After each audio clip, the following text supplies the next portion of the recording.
সেনাপ্রধানের একটি সিদ্ধান্ত আর তার মুখে আইয়ুব বাচ্চুর গানের লাইন মুহূর্তে বদলে দেয় আন্দোলনের মোড়। সাবেক প্রধানমন্ত্রী শেখ হাসিনার সাথে পারিবারিক সম্পর্ক থাকলেও তিনি বেছে নেন বাংলাদেশের জনগণের পক্ষ। তার এই সিদ্ধান্তের ৪৮ ঘণ্টার মধ্যেই পদত্যাগ করে দেশ ছাড়তে বাধ্য হন শেখ হাসিনা। জুলাই শুরু থেকেই কোটা সংস্কারের দাবিতে আন্দোলনে নামেন সাধারণ শিক্ষার্থীরা। ১৬ জুলাই রংপুরে আবু সাইদ পুলিশের গুলিতে নিহত হলে আন্দোলন আরও প্রকট আকার ধারণ করে এবং সহিংসতায় রূপ নেয়। পরবর্তীতে ২০ জুলাই থেকে সারা দেশে কারফিউ জারি করে সেনা মোতায়েন করা হয়।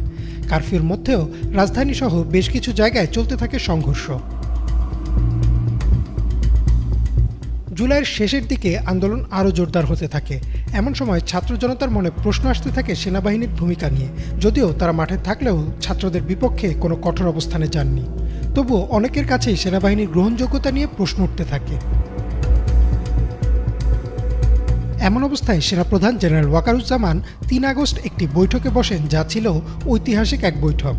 সাংবাদিক জুলকারনাইন শাহের খান এক ফেসবুক পোস্টের মাধ্যমে জানান, বৈঠকের শুরুতেই সেনাপ্রধান বলেন, আমাদের যে পরিমাণ যন্ত্রণা ও কাঁদানো হচ্ছে তা দেখে আমার আইয়ুব বাচ্চুর গানের লাইন মনে পড়ছে, আরও বেশি কাঁদালে উড়াল দেব আকাশে।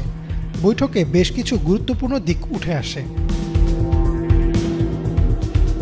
বৈঠকে একজন মেজর পবিত্র কোরআন থেকে একটি আয়াত উদ্ধৃত করেন, যা অন্যায়ের বিরুদ্ধে সাহায্য প্রার্থনা এবং এতে সহায়ক না হওয়ার আহ্বান করে।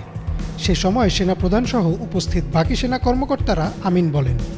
এরপর অন্য এক মেজর সেনাবাহিনীর প্রতি জনসাধারণের মনে যে প্রশ্ন উঠেছে তা তুলে ধরেন এবং যারা সন্তান হারিয়েছেন তাদের বেদনাকে এবং হতাহতদের পরিবারের ন্যায় বিচার পাওয়ার প্রয়োজনীয়তা তুলে ধরেন।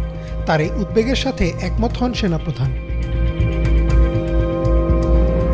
বৈঠকে সেনাপ্রধান তার শেষ বক্তব্যে বলেন যে সেনাবাহিনী আর গুলি চালাবে না, তারা জনগণের পাশেই থাকবে।